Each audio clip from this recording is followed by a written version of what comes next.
तो वहां पर भगवान जी की काशी जो नगरी है, और पशुपति व्रत जो करते हैं, मैंने आपको बताया था पशुपति व्रत के बारे में, 12 वर्ष 9 वर्ष 6 वर्ष 3 वर्ष या 1 वर्ष या 6 महीने भी इस व्रत को कर लें तो व्यक्ति को जो भगवान के धाम की प्राप्ति हो जाती है। कोई शंकर भगवान की प्रारंभ में काशी मरने का संकल्प व्यक्ति ले लें, और काशी में सब नहीं मरते, सोचे कि सब मर जाएंगे, नहीं मर सकते। एक पंडित जी थे, काशी में रहते थे, 35 वर्ष तक काशी में रहे। क्यों आए थे वहां पर? कि मैं सारा जीवन यहीं पर ही बिताऊंगा और प्राण भी काशी में छोड़ूंगा, मुझे मुक्ति मिल जाएगी। 35 वर्ष तक वहां रहे क्योंकि काशी में मरना चाहते थे। और इधर दिल्ली में एक संत है जिनका नाम आए थे करपात्री जी महाराज, यज्ञ कर रहे थे दिल्ली में। तो उस पंडित जी को भी पहुंचा निमंत्रण कि आप यज्ञ में दिल्ली चले आओ। तो पंडित जी ने सोचा कि इतना बड़ा यज्ञ हो रहा है, संत ने बुलाया है तो चलता हूं मैं। और जैसे ही वो ब्राह्मण दिल्ली की तरफ आ रहे थे, रेलवे में बैठने को तैयार हुए, तो उसी में ट्रेन में दुर्घटना घट गई, मृत्यु हो गई। भक्त भगवान ध्यान देना, 35 साल तक रहे वहीं पर, लेकिन आखिर में ऐसा बुलावा आया कि वहां से निकलेगी तो यज्ञ में जाऊंगा, लेकिन रास्ते में ट्रेन दुर्घटना में मृत्यु हो गई। तो ये निश्चित नहीं है, ये सब व्यवस्था कौन करते हैं? भोले बाबा ही व्यवस्था करते हैं। तो काशी में जो विश्वनाथ भगवान है वो साक्षात शिव है, और काशी नगरी क्या है? भगवान का घर है काशी। कन्हैया का घर है वृंदावन, और भगवान शंकर का घर है काशी। और अगले जो ज्योतिर्लिंग है उनका नाम है त्र्यंबकेश्वर, एक गौतमी के तट पर है।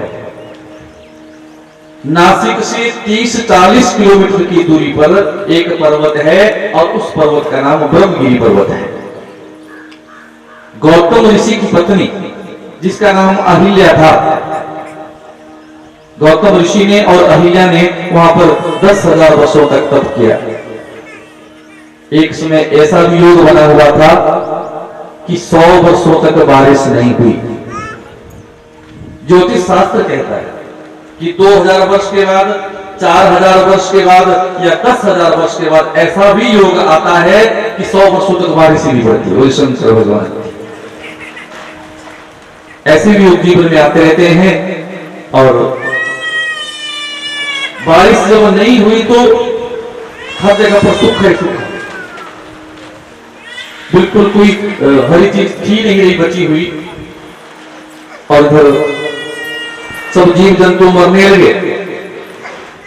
गौतम ने वरुण देवता की आराधना की, और जब वरुण देवता की आराधना गौतम मुनि ने करी, वरुण देवता प्रकट हुए हैं और कहा कि वरदान मांगने के लिए विनती करी कि मुझे वरदान चाहिए कि महाराज बारिश नहीं हो रही है, सूखा पड़ चुका है, आप कृपा करें, ऐसा कोई वरदान हमें दे दो ताकि जल की व्यवस्था हो जाए। वरुण देवता ने मना कर दिया कि देखो महाराज, ठीक है आपने मेरा तप किया है, मैं अपनी मर्जी से कुछ नहीं कर सकता। बोले शंकर भगवान की। वरुण देवता कौन है? कौन है वरुण देवता? IPH minister. कौन? आईपीएच मिनिस्टर भी कोई काम करता है तो फिर फाइल कहां जाती है? बाद में वो सीएम के पास जाएगी, सीएम फिर मंजूरी देगा तब जाकर के होगा। अब वरुण देवता ने कहा कि मैं देवता तो वरुण का हूं, लेकिन मैं अपने आप कुछ नहीं कर सकता। आपने मेरा तप किया है, थोड़ा बहुत मैं कर सकता हूं। थोड़ा बहुत का मतलब क्या है? जैसे कि एक एमएलए होता है ना, उसका भी एक अपना फंड होता है जिसको मिलता है खर्चने के लिए, कि अपनी मर्जी से वो जहां थोड़ा बहुत तो लगा सकता है। मैं ज्यादा नहीं कर सकता अपनी मर्जी से, तुमने मेरा भजन किया है, मैं आपसे एक बात कहता हूं, एक खड्डा खोदो, एक हाथ वाई हाथ का, और उसमें मैं पानी भर देता हूं, और आपको ये भी बता देता हूं कि उसका पानी कभी समाप्त नहीं होगा। गौतम ऋषि बड़े प्रसन्न हुए, और गौतम ऋषि ने हाथ वाई हाथ का खड्डा खोद दिया और उसमें पानी डाल दिया वरुण देवता ने, और कहते थे कि जितना भी खर्च करोगे समाप्त नहीं होगा, कमी नहीं आएगी इस पानी में। और जैसे ही पानी का खड्डा खोद करके तैयार हुआ, उसमें पानी भर गया, गौतम ऋषि बड़े प्रसन्न हुए और गौतम ऋषि ने क्या किया कि चलो थोड़ा सा जौ लगा देता हूँ, जौ की क्यारियां भी लगा दी, क्योंकि हवन करने के लिए जौ की जरूरत पड़ती है। क्यारियां लगा दी, आसपास में गेहूं बो दिया, जौ बो दिए, छोटे छोटे फूलों की टहनियां भी लगा दी, वृक्ष लगा दी, तो फूलों के पौधे लगा दिए कि फूल भी हो जाए पूजा के लिए, जौ भी हो जाए हवन के लिए, और गौ के लिए जो है गेहूं हो जाए। अब हुआ क्या, हरियाली हरियाली होगी वहां पर, क्योंकि पानी से सींचते थे उसको, और आस पास में जितने भी ऋषि मुनि थे वो भी वहां पर रहने के लिए आ गए थी। आगे पीछे पानी पीने को मिल नहीं रहा था, तो गौतम ऋषि के वहां पर ही उन्होंने आकर के अपना डेरा लगा दिया। अब जो ऋषियों की पत्नियां थी वो भी पानी भरने के लिए, और देखिए गौतम जी की जय जयकार हो रही है जगह हर जगह पर कि इनके पास पानी है, इन्होंने जल की आराधना करी, वरुण देवता की आराधना करके जल को प्राप्त किया है। अब हुआ क्या, बोले भक्त भगवान की देवियां होगी इकट्ठी, जहां 5-7 देवियां इकट्ठी हो जाए वहां क्या होता है, बोले शंकर भगवान की, भाई यहाँ तो शांति देखिए हमने, यहाँ तो माता बहन बहुत इकट्ठी हुई, बहुत प्रेम है आपस में। लेकिन वहां क्या हुआ कि पानी पीने को नहीं मिल रहा था, और पहले एक समय ऐसा भी होता था, शायद किसी को पता हो, आपके समय में भी पानी की दिक्कत रहती हो, तो पहले क्या होता था, एक आधी बावड़ी होती थी और गर्मियों में उसका पानी भी कम हो जाता था। क्या बोलते थे उसको, परियुटी का पानी किस किस ने भरा हुआ है, बोले शंकर भगवान की क्या बात। अब देखिए एक तालाब था वहां पर पानी का छोटा सा, वो भी हाथ हमारी हाथ का खड्डा, और ब्राह्मणों की पत्नियां भी इकट्ठी, ऋषि मुनियों की पत्नियां भी, ब्राह्मणों की पत्नियां भी इकट्ठी हो गई और लगी लड़ने। पहले मैं बोलूंगी, मैं आई हूं पहले, बोले शंकर भगवान, दूसरे बोलो मेरी बारी है। लड़ते ना पहले पानी के लिए, कौन आया पहले उसको पानी भरने दिया जाएगा पहले। अब आपस में लड़ने लग गई, और जब आपस में लड़ने लग गई तो इतने में गौतम की पत्नी अहिल्या भी आई, और अहिल्या ने कहा कि देखो भाई सबको मिल जाएगा, ये नहीं समाप्त होने वाला, बहुत पानी है इसमें, आराम थोड़ा तसल्ली रखो, सबको मिल जाएगा पानी। नहीं पहले मैं भरूंगी, पहले मैं भरूंगी। और जब गौतम की पत्नी ने ये बात बोली तो सब ब्राह्मणों की पत्नियां नाराज हो गई। अच्छा इसके पत्नी लाए ना पानी, बड़ी रो मार रही है हमारे को, बोले शंकर भगवान की, और गई घर में, और घर में जाकर के अपने पतियों के पास ना जाने क्या क्या बोल दिया, बढ़ा चढ़ा करके कि देखो जी हम पानी भरने गई थी, और वो गौतम ऋषि, उसकी जो पत्नी ना हिला, उसने हमारे को पता नहीं क्या क्या गाड़ियां दे दी, हम नहीं भरेंगे पानी, ये वो झूठ के आंसू, बोले शंकर भगवान त्रिया चित्र। अब पतियों को जो बोला तो भाई होता ही है कि देखो कोई बात नहीं, पूछेंगे नहीं कुछ करना पड़ेगा उनका। गौतम कोई बड़ा अभिमान हो गया है कि पानी कह रहा है थोड़ा सा, और हमें पानी भरने नहीं दिया, और ऋषियों ने कहा कि कोई बात नहीं, लड़ते नहीं, बड़ी मुश्किल से पानी मिला है, प्यार से भर लिया करो। नहीं हम नहीं भरेंगे, हम नहीं जाएंगे पानी भरने के लिए। उन्होंने ढंग से बात नहीं की, अहिल्या ने हमारे को ऐसा बोल दिया, और आंसू निकालने तो टप टप लगते बोले शंकर भगवान की। और इससे क्या हुआ कि शास्त्र कहते हैं कि 4 हठ बताए गए, बाल हठ, राजहठ और योगी हठ, और आज बोल सकता हूं मैं, बोले शंकर भगवान की। आप बोल देंगे चौथा कौन है? हाँ बोले शंकर भगवान। उन्होंने जिद कर दी, ब्राह्मणों ने सोचा कि देखो ब्राह्मण तो समझदार थे कि गौतम जी ने चलो हमें यहाँ रहने को ठिकाना दिया है, जल की व्यवस्था इन्होंने हमारे लिए करी है, इनसे लड़ना ठीक नहीं है, लेकिन होने का विधान होता है। तो जब ब्राह्मणों की पत्नियां नहीं मानी, देखो जी ये काम तो करना पड़ेगा, ना करते हुए भी कई बार करना पड़ता है, पत्नी की माननी पड़ती है महाराज, क्यों जी माननी पड़ती है ना, जब जिद्दी करना ही पड़ेगा काम, तो कर लेते हैं भाई, मन ना करते हुए भी। अब जब नहीं मानी तो ब्राह्मणों ने कहा कि करते हैं कुछ, तो ब्राह्मणों ने गणेश जी का स्तवन किया, गणेश जी की स्तुति की, बोली गणपति महाराज की। और कैसे स्तुति की गणेश जी की? अथर्व शीर्ष के मंत्रों के द्वारा, और साथ में दुर्वा चढ़ाई और 1000 लड्डू चढ़ाए गणेश जी को, और एक एक नाम लेकर के गणेश जी की स्तुति करी, और गणेश जी सामने प्रकट हो गए। और गणेश जी ने पूछा कि ब्राह्मणों क्यों याद किया मुझे, बोलो क्या काम करना है? देखिए गणेश जी 2 काम करते हैं। क्या करते हैं? विघ्न डाल भी देते हैं, विघ्न को हर भी लेते हैं। जब गणेश जी को बुलाया तो गणेश जी ने कहा कि बोलो क्या काम है? गणेश जी से ब्राह्मणों ने कहा कि काम ऐसा करना है कि हमारी पत्नियां नहीं मान रही है, अब बात तो इनकी माननी पड़ेगी। तुम एक काम करो, कुछ भी करो, गौतम की बदनामी होनी चाहिए। बोले शंकर भगवान, गौतम को बदनाम कर दो, बस इतना काम कर दो। गणेश जी ने कहा कि देखो गौतम जी कितना बड़ा काम कर रहे हैं। गौतम जी ने हजारों वर्षों तक तपस्या करी, और हजारों वर्ष तक तपस्या करने के बाद वरुण देवता ने इनको पानी की व्यवस्था करी है, और आज गौतम की वजह से हम पानी पी रहे हैं, तो भूखे मर जाते। और आप ऐसा षड्यंत्र रच रहे हो गौतम के ऊपर, ये काम ठीक नहीं है। और कई बार क्या होता है कि जो व्यक्ति सही मार्ग पर चला हो, हम उसकी यदि बेइज्जती करना चाहें तो उसकी बेइज्जती नहीं होती, बल्कि उसका मान सम्मान और भी बढ़ जाता है। बोले शंकर भगवान। आजकल बागेश्वर धाम सरकार कौन कौन जानते हैं? पढ़ते होंगे आप।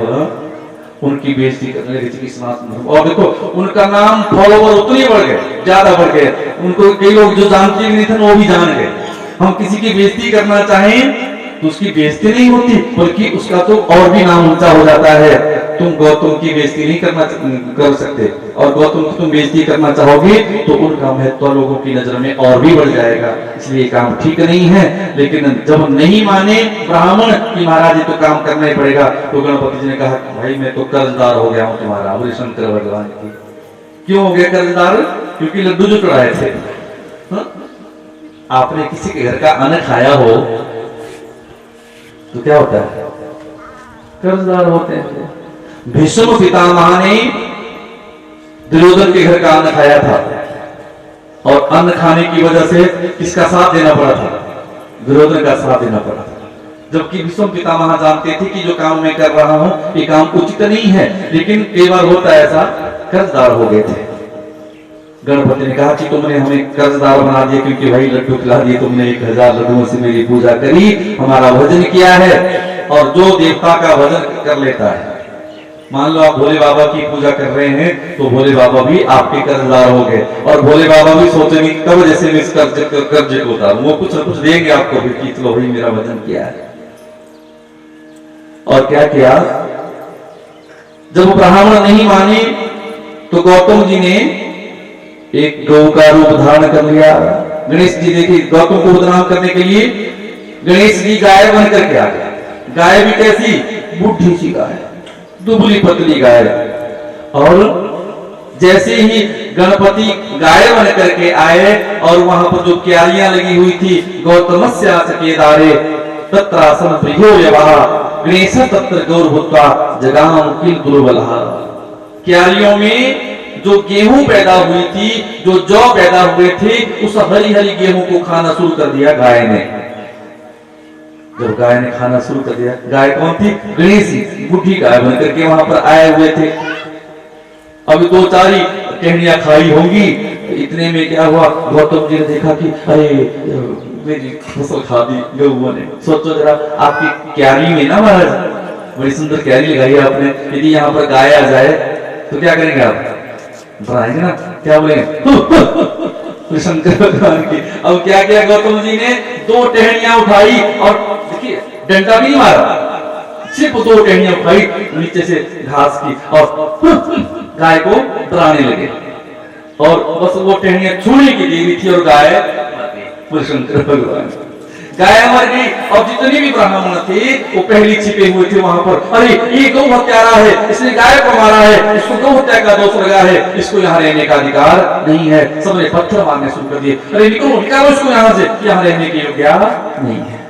अब गौतम जी की भी समझ में नहीं आ रही बात कि मैंने डंडे की नहीं मारी, हाथ की नहीं मारी, सिर्फ 2 टहनियां मैंने उठाई, और इनसे ऐसे ही मैंने स्पर्श नहीं की थी, डराने के लिए हो करी मैंने, और गाय मर गई। गौतम जी ने हाथ जोड़ दिए कि भाई देखो गलती हो गई मुझसे, मेरे हाथों गाय मर गई। ब्राह्मण ने कहा तुम्हें अब यहाँ नहीं रहना होगा, निकलना होगा यहाँ से, यहाँ पर गौ हत्यारे को रहने की कोई आवश्यकता नहीं है, ऐसे आदमी का मुंह नहीं देखना चाहिए। गौतम जी बेचारे शर्मिंदा हो रहे कि क्या करूं। और शास्त्र कहते हैं जिसने गौ की हत्या की हुई हो, यदि उसकी शक्ल देख दी जाए तो शक्ल देखने वालों को कपड़ों के साथ स्नान करना पड़ता है गंगा जी में, तो जाकर के वो भी शुद्ध होता है। ब्राह्मण पत्नियों ने कहा नहीं नहीं, अब हमें भी स्नान करना पड़ेगा कपड़ों के साथ ही, इसने गौ हत्या करी है।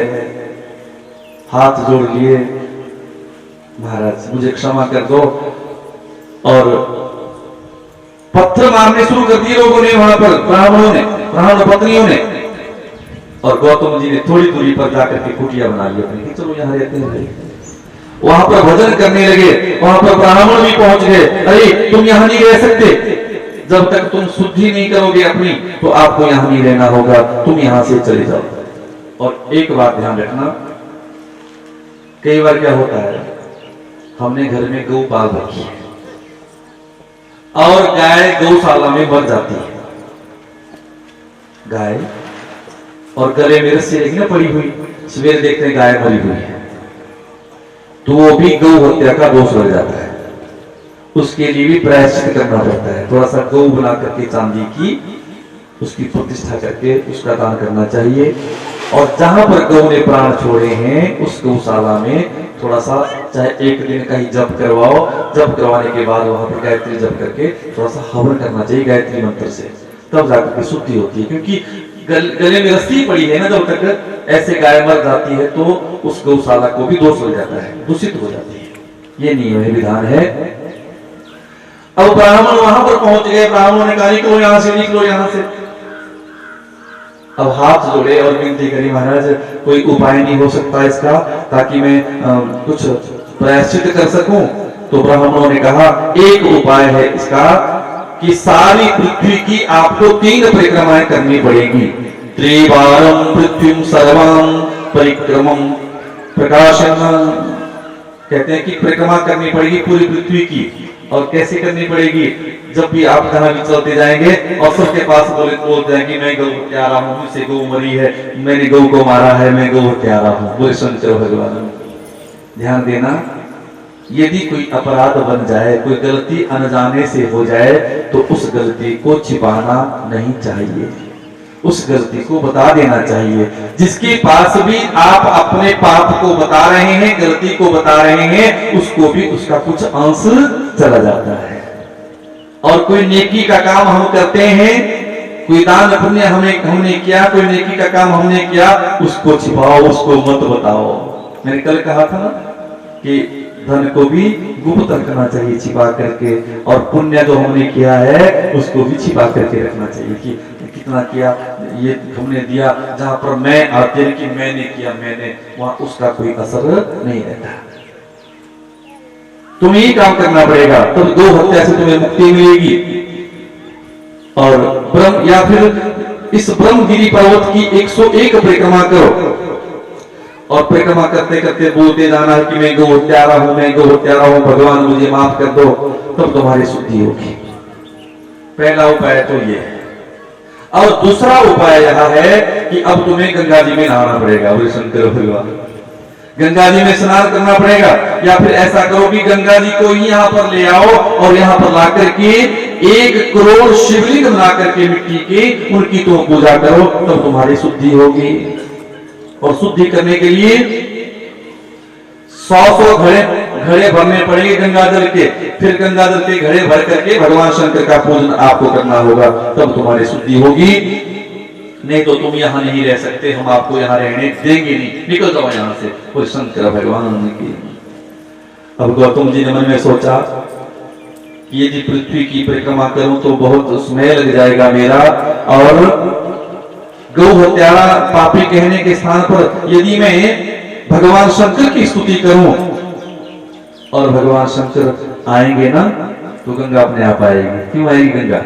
क्योंकि उनकी जटाओं में जो गंगा, भगवान शंकर की स्तुति कर लेता हूं मैं, और भगवान शंकर की स्तुति करने से गंगा जी भी स्वयं आ जाएंगी। और जैसे भगवान शंकर की स्तुति करी और कहा कि मेरे पाप से मुझे मुक्ति मिल जाएगी, पति और पत्नी दोनों ने बैठ करके मिलकर के भजन किया है। वो निरपराध थे और कहते हैं कि किसी निरपराधी पर अपराध रोपित किया जाए तो उसको बहुत पीड़ा होती है। सोचो जरा, जिसने कोई अपराध नहीं किया है ना, उसको यदि अपराधी घोषित कर दिया जाए तो उसके मन को कितनी पीड़ा होती है। आज अपराध कोई किया नहीं था गौतम जी ने, अहिल्या ने, तो उनके मन में बहुत पीड़ा हो रही थी, बहुत दुखी थी। हमारा कोई दोष नहीं, हमने कुछ नहीं किया और हमारे साथ क्या घटना घट गई।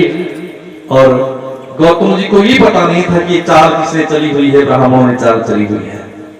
जैसे ही हृदय से भगवान शंकर का इन्होंने स्तवन किया, भगवान शंकर की इन्होंने स्तुति करी, तो भगवान शंकर वहां पर प्रकट हो गए। वे शंकर भगवान की, देवता पुष्प बरसा रहे हैं, जय जयकार हो रही है। और उसी समय गंगा जी भी भगवान शंकर के संग प्रकट हो गई।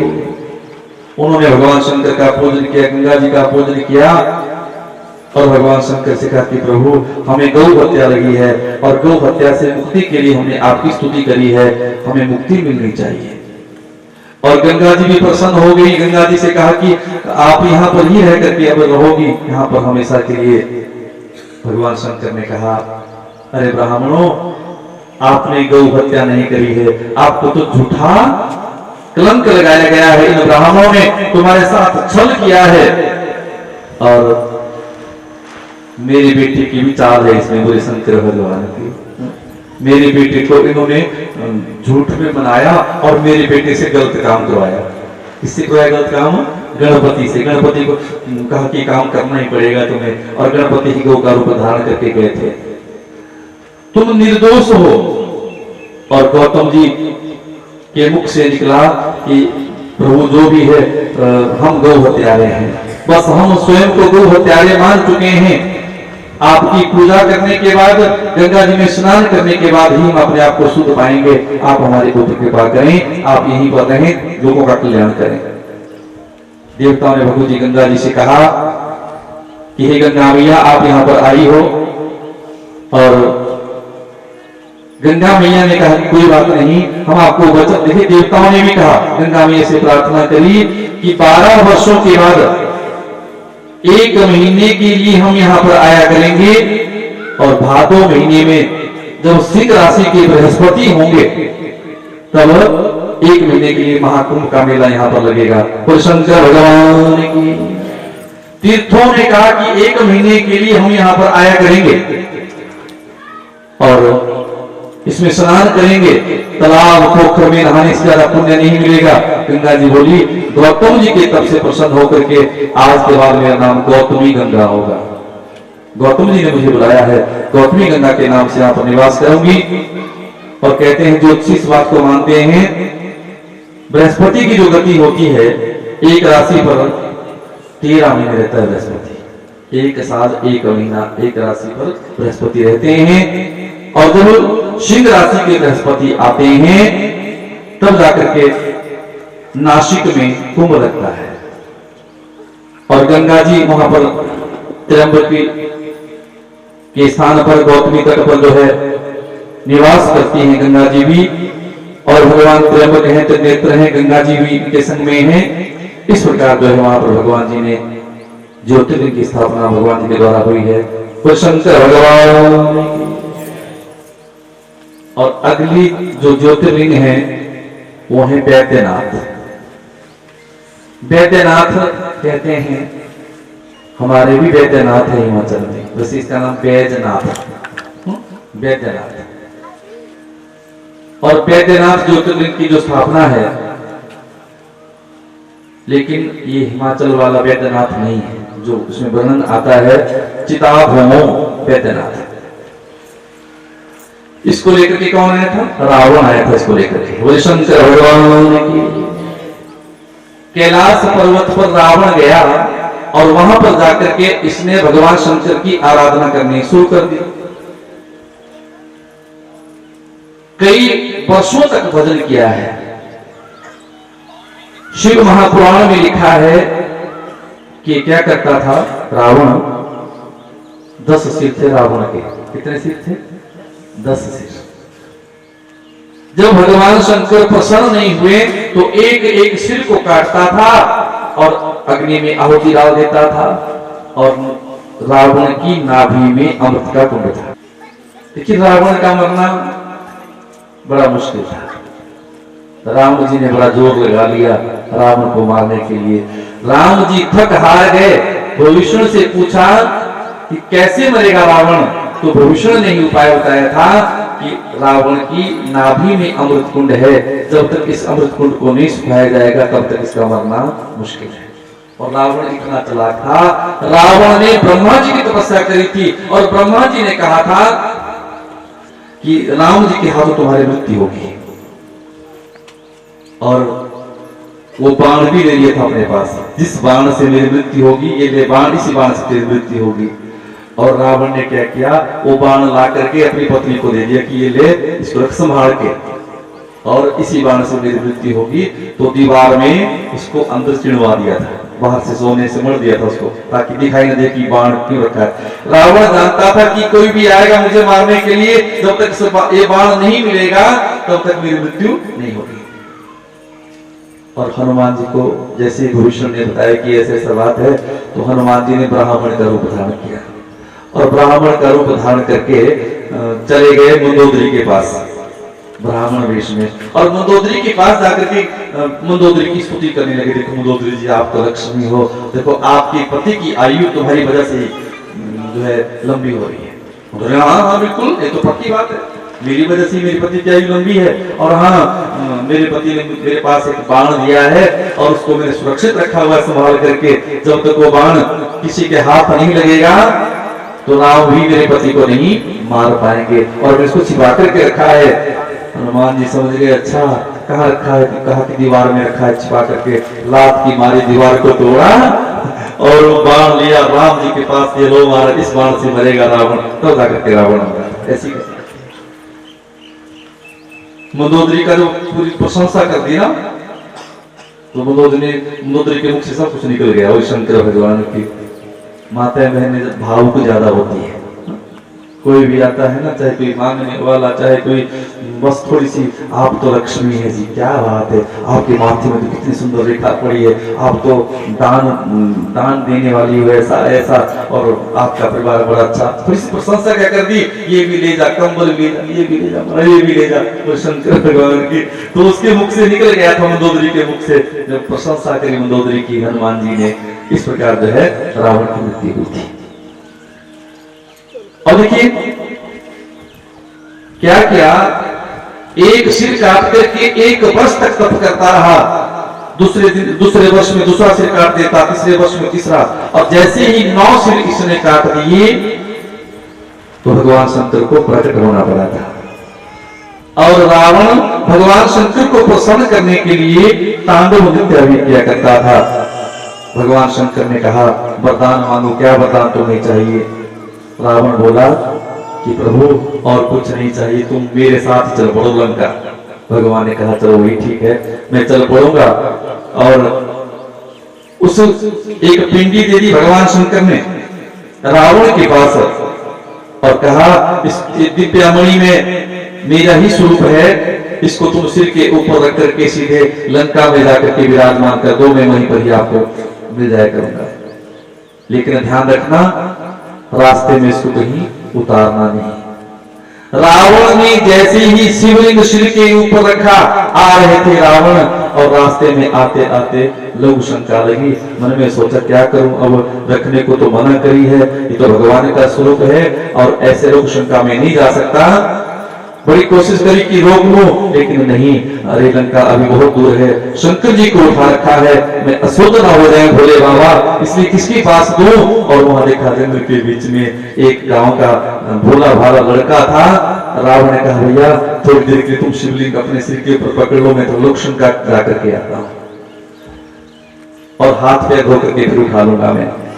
लड़के ने शिवलिंग को सिर के ऊपर उठाया, जैसे ही रावण लोक शंका करके अभी वापिस भी नहीं आया था, और उस लड़के को बेचारे को उठाना मुश्किल हो गया। अरे भैया जल्दी करो जल्दी करो जल्दी करो। रावण जब नहीं आया तो उस भोले से बच्चे ने वो शिवलिंग वहीं पर ही रख दिया और वहीं पर ही ज्योतिर्लिंग के रूप में वो विराजमान हो गया। रावण जब आया हाथ में धोकर के कुल्ला इत्यादि कर करके भगवान शंकर की उस पिंडी को उठाने की कोशिश करी रावण ने, लेकिन वो पिंडी दस से बस नहीं हुई और भगवान शंकर वहीं पर ही विराजित हो गए। वैद्यनाथेश्वर भगवान की, ये है वैद्यनाथेश्वर भगवान। और अगले हैं नागेश्वर। 11वें जो 10वें जो है वो नागेश्वर है ज्योतिर्लिंग, दारुका बने। कहते हैं कि एक राक्षस था, उस राक्षस का नाम था दारुक और उस राक्षस की पत्नी का नाम दारुका था। इन दोनों ने बड़ा कठिन तप किया और कठिन तप करके इन्होंने एक वन को सुरक्षित कर लिया था जिसमें अनेक प्रकार के फल फूल लगे हुए थे, ठहरने की व्यवस्था थी, सैर करने के लिए भी बड़े अच्छे अच्छे स्थान थे उस वन में। फिर दारुक और उसकी पत्नी ने, दारुका ने अत्याचार करने शुरू कर दिए। पार्वती मैया की इन्होंने आराधना करी है दारुका ने और बड़ी शक्तिशालिनी हो गई थी पार्वती की तपस्या करके। वहां पर रहते थे और वहां पर रह करके जो भी कोई मिलता था उनको खा लेते थे। देवताओं ने भगवान शंकर की स्तुति करी और भगवान शंकर की स्तुति करने के बाद कहा कि महाराज यहाँ पर देखते रहते हैं दारुका और इन्होंने सबको परेशान कर रखा है। और 12 कोस की जमीन को उठा करके इन्होंने समुद्र को में स्थापित कर लिया है और वहां पर आराम से रहने लगे हैं। एक शिव भक्त था, अपनी मंडली के साथ वह शिव भक्त नौका में बैठ करके जा रहा था। कहां? समुद्र में ही। 12 कोस जो नगरी थी उसको समुद्र में ही इन्होंने रख दिया था। देखते ही सबको पकड़ लिया दारुक ने और दारुका ने, पति पत्नी ने जेल में डाल दिया। और उस वैश्य का संकल्प था जब तक भगवान शंकर की पूजा नहीं कर लेगा तब तक वह ना कुछ खाता था, पानी तक भी नहीं पीता था। और उसकी साथ जो मंडली थी उस मंडली को भी सबको बता दिया था भगवान शंकर की पूजा कैसे करनी है। जेल में जो बंद कर दिया तो जेल में भी उन्होंने पूजा करनी नहीं छोड़ी। कौन सी पूजा करी जेल में जाकर के? मानसिक पूजा। ध्यान देना, भगवान शंकर के जो भक्त हैं वो पूजा नहीं छोड़ते। सुत कपात में भी पूजा नहीं छोड़नी चाहिए। फर्क क्या है? सुत कपात हो जाए तो मानसिक पूजा करो, भगवान शंकर को जल नहीं चढ़ाना। फिर क्या करना? ध्यान करो। रत्ने कल्पितमासनम हिमजले स्नानं दिव्याम्बरम। फिर संकल्प तो करना है कि महाराज हमने गंगोत्री से जल लाया, फिर ना बावड़ी से जब लाना ही है तो गंगोत्री से लाया, सोने के सिंहासन पर भगवान जी को उठाया, दूध के घड़े से स्नान किया, दही के घड़े से। मानसिक तो पूजा है, ना हींग लगे ना फिटकरी चढ़ाने को क्या मतलब है? हमने बहुत से सुंदर से फूलों की माला बनाई, भगवान जी को चढ़ाई, ऐसे पूजा कर देनी चाहिए। और भगवान जी के पंचाक्षर मंत्र का जप करते थे। पार्थिव पूजा इन्होंने मानसिक करी है। जैसे मानसिक पूजा इन्होंने किया कि शुरू, तो भगवान शंकर जेल में ही प्रकट हो गए और उन्होंने कह दिया कि अब तुम सुरक्षित हो जाओगे। और दारुका ने भगवती पार्वती की स्तुति की और कहा कि आपने मुझे वचन दिया हुआ था और आप वचन काट रहे हैं। पार्वती जी ने कहा कि नहीं, ये मेरा भक्त है, मैंने वचन तो दिया था लेकिन इसके लिए नहीं दिया था वचन कि तुम मेरे भक्तों को ही परेशान करना शुरू कर दो। आपने कहा था कि इनके वंश में कोई नहीं रह जाएगा और कहा कि कम से कम 28वें मनवंतर तक, वैवस्वत मनु की 28वें मनवंतर तक रहने दो, इसके बाद इनका संहार हो जाएगा। और भोले बाबा ने क्षमा कर दिया। उसका नाम दारुका था, इसलिए नागेश्वर दारुका ज्योतिर्लिंग की स्थापना वहां पर भगवान ने करी। और अगली जो ज्योतिर्लिंग है उनका नाम है रामेश्वर। बोले रामेश्वर भगवान की। त्रेतायुग में दशरथ जी के घर में जब भगवान श्री राम अवतरित हुए, यदा यदा हि धर्मस्य ग्लानिर्भवति भारत, भगवान का प्राकट्य कब होता है? जब इस धरती पर पापियों का बोलबाला हो जाता है तो परमात्मा को आना पड़ता है। नानाविध रूप लेकर के परमात्मा आते हैं। अपने पिता की आज्ञा का पालन करने के लिए 14 वर्ष का वनवास इन्होंने भोगा है। सोचो जरा कितना फर्क है आज के जमाने में और उस जमाने में। आजकल के पिता बोले कि बेटा जा 14 वर्ष वनवास में काट करके आ जाएगा कोई? बेटा बोलेगा बापू तू ही चले जा, भगवान। राम जी को देखो, राम जी लक्ष्मण जानकी 14 वर्ष का वनवास काटने के लिए गए हैं। वनवास में भगवती सीता जी का अपहरण हो गया और उनकी खोज में भगवान राम हनुमंत लाल से मिले हैं। सुग्रीव से भेंट हनुमंत जी ने करवाई है। और साथ में जब समुद्र को लांघने की बारी आई थी, हनुमान जी पता लगा करके आए थे कि सीता जी कहाँ हैं, लंका में हैं। और इतना बड़ा समुद्र है, 100 योजन का समुद्र, इसको पार कैसे करें? समुद्र से प्रार्थना करी 3 दिन का व्रत रख करके, लेकिन समुद्र ने जब रास्ता नहीं दिया तो भगवान शंकर ने समुद्र को डराना शुरू कर दिया। ए लक्ष्मण मेरा धनुष लाओ, जानबूझ करके बोलता ना। कई बार आप लोग भी बच्चों को डराते हैं ना, एक बच्चे को डराने के दूसरे को हाँ लाएगा छठी लामा से तो शंकर। तो राम जी लक्ष्मण से कहा कि लक्ष्मण लाओ मेरा धनुष। धनुष लाया, धनुष के ऊपर बाण रखा तो समुद्र हाथ छोड़ करके खड़ा हो गया। हाथ में थाल लिया हुआ है, हीरे मोती उसमें रखे हुए। महाराज क्षमा चाहता हूं। भगवान ने कहा तुम रास्ता क्यों नहीं दे रहे हो? समुद्र ने उपाय बताया कि आपकी सेना में नल और नील नाम के 2 बानर हैं। यदि वो पत्थरों पर राम राम लिखे तो पत्थर तैरने शुरू हो जाएंगे। और नल और नील पत्थरों पर राम राम लिखने लगे और पत्थर तैरने लगे। और कहते हैं कि उससे पूर्व भगवान श्री राम जी ने अपने इष्ट की पूजा करी है। और इनके इष्ट कौन है? इनके इष्ट भोले बाबा है। कोई भी हमें कार्य करना हो ना, नया काम करना हो, तो अपने प्रभु को, अपने इष्ट को, अपने गुरु का स्मरण करके ही कोई कार्य करना चाहिए। बच्चों से भी मेरी विनती है, जब भी आप पढ़ने के लिए जाएं, पेपर देने के लिए जाएं, इंटरव्यू देने के लिए जाएं, तो जाने से पहले अपने माता पिता के चरण स्पर्श करने चाहिए, चरणों में प्रणाम करना चाहिए और अपने इष्ट देवी, कुल देवी, ग्राम देवता सबको प्रणाम करके जाना चाहिए, सबका आशीर्वाद लेकर के जाना चाहिए। ये है नियम। उस कार्य में सफलता अवश्य मिलती है। और जैसे ही वहां पर शिवलिंग की स्थापना करी है, देखिए रामेश्वर का मतलब होता है, रामेश्वर नाम किसका है? भगवान शंकर का। भगवान शंकर को रामेश्वर कहते हैं। रामस्य ईश्वर रामेश्वर। राम की जो ईश्वर है वो भगवान शंकर हैं। राम ईश्वर विशेष रामेश्वर। राम जिसके ईश्वर है वो रामेश्वर है। भोले बाबा की इष्ट कौन है? राम। और राम की इष्ट कौन है? भोले बाबा। एक दूसरे के इष्ट है वो शंकर भगवान। वहां पर भगवान की ज्योतिर्लिंग की स्थापना करी थी और तब जाकर के पुल बनाया गया था। और पुल 5 दिन में तैयार हो गया था। कितने दिन में? 5 दिन में भगवान जी की सेना ने 100 योजन समुद्र के ऊपर जो पुल बनना था, 100 योजन पुल तैयार कर दिया था 5 दिन में। कितनी सेना होगी इनके पास? राम जी ने सोचा कि चलो मैं भी थोड़ी मदद करूं, जल्दी बन जाएगा पुल। एक तो पत्थर उठाया राम जी ने, और राम जी ने जैसे ही पत्थर फेंका उस पानी में तो पत्थर डूब गया।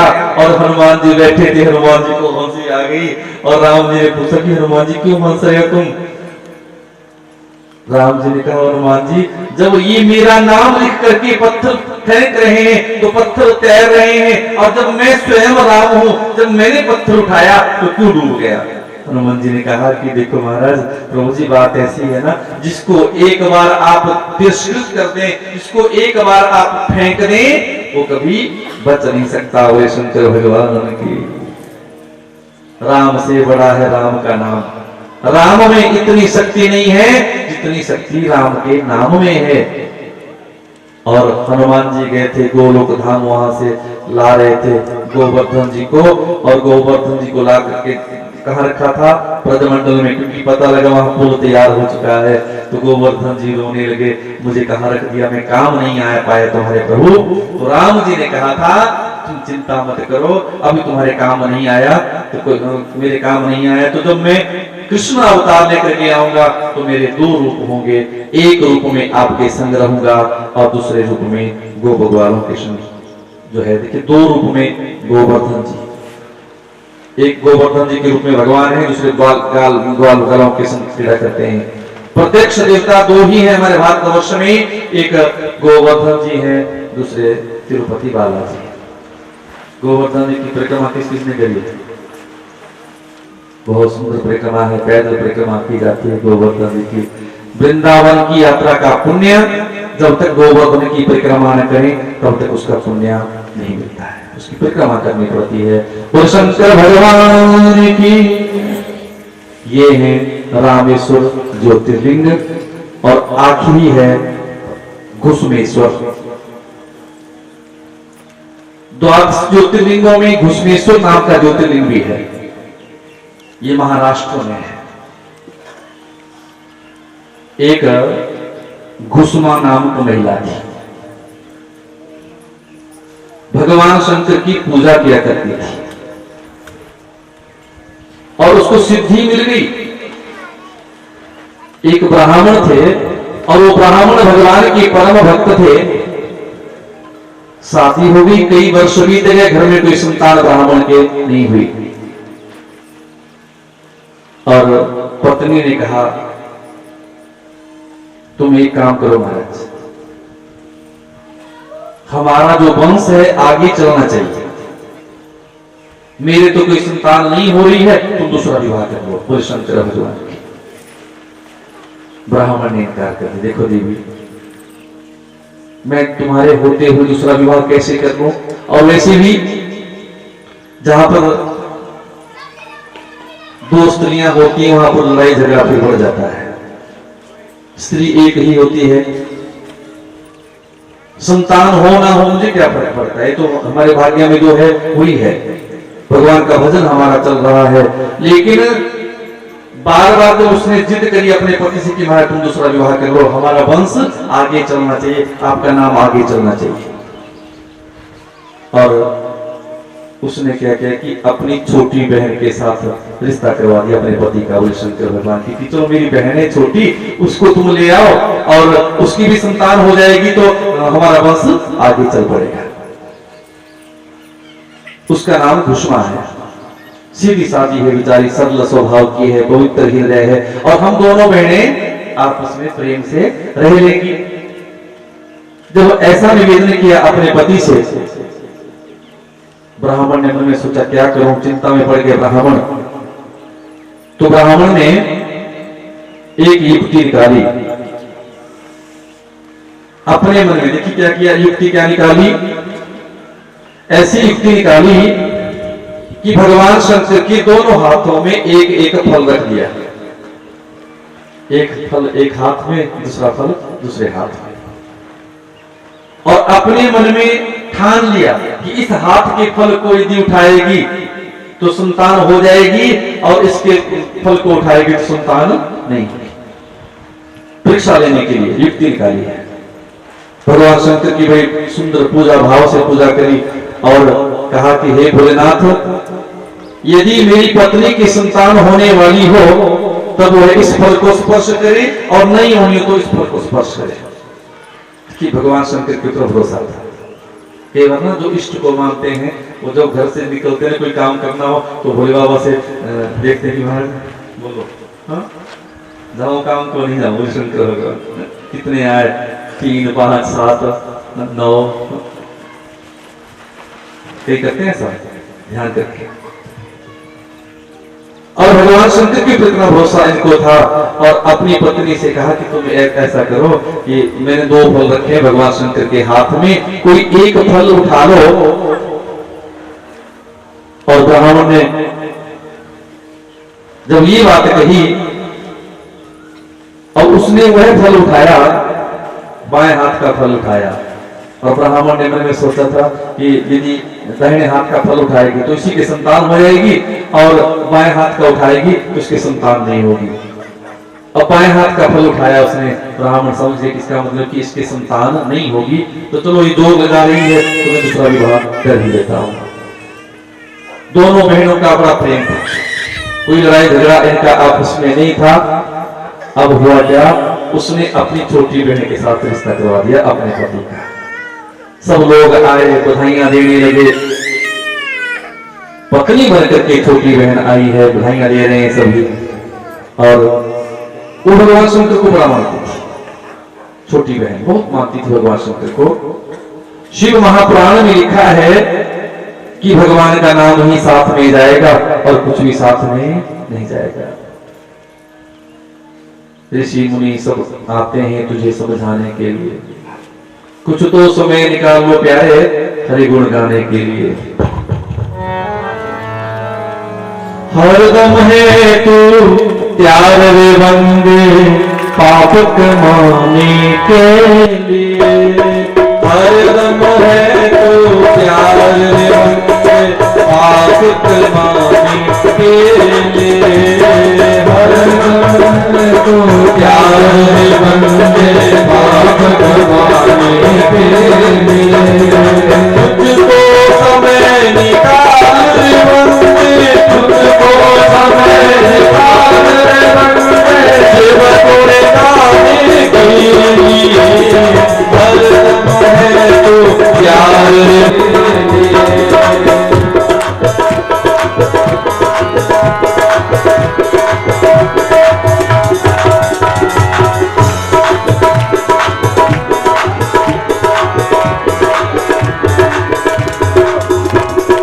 गर्भ काल में कौन किया था नाम जपूंगा मैं तेरा, गर्भ काल में कौन किया नाम जपूंगा मैं तेरा।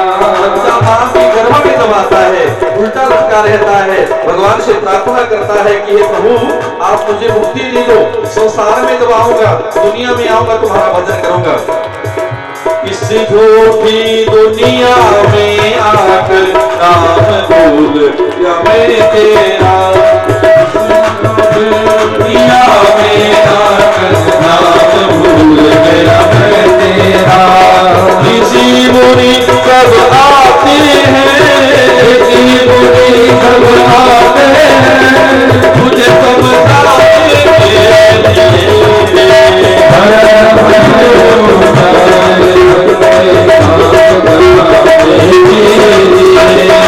हरदम है तू प्यार बंदे पाप कमाने के लिए,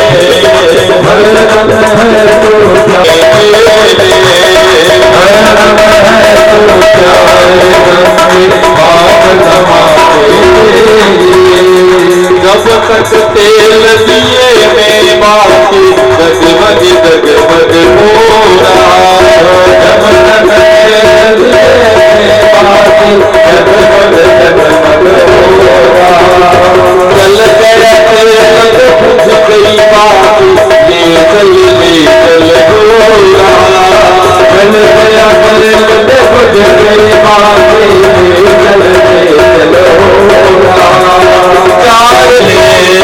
हरदम है तो प्यार बंदे पाप कमाने के लिए, हरदम है तू प्यार बंदे पाप कमाने के लिए, हरदम है तू प्यार बंदे पाप कमाने के लिए, हरदम है तू प्यार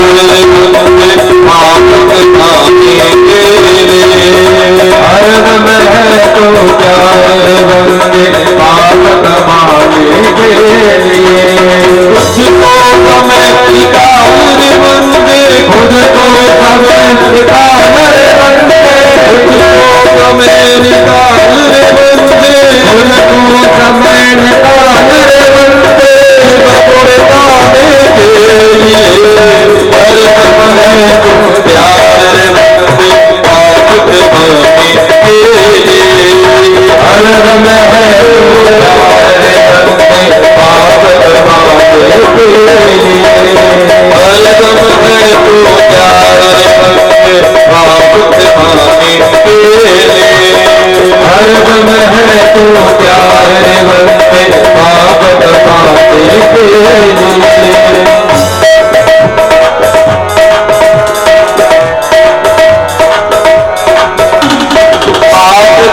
जैसे सूखी लकड़ी पेट जले जैसे घास रे, आग जले जैसे सूखी लकड़ी पेट जले जैसे घास रे। सोने जैसी काया जल में कोई न आया पास रे, सोने जैसे काया जल में कोई न आया पास रे। अपने पराए सब रोते हैं, अपने पराए सब रोते हैं, लोग दिखावे के लिए। और दम भर तुम प्यार बंदे पाप माने के लिए। हर दम भर तुम प्यार बंदे पाप माने के लिए। कुछ तो समय निकाल रे बंदे, खुद को समय निकाल रे बंदे, अब गुण गाने के लिए।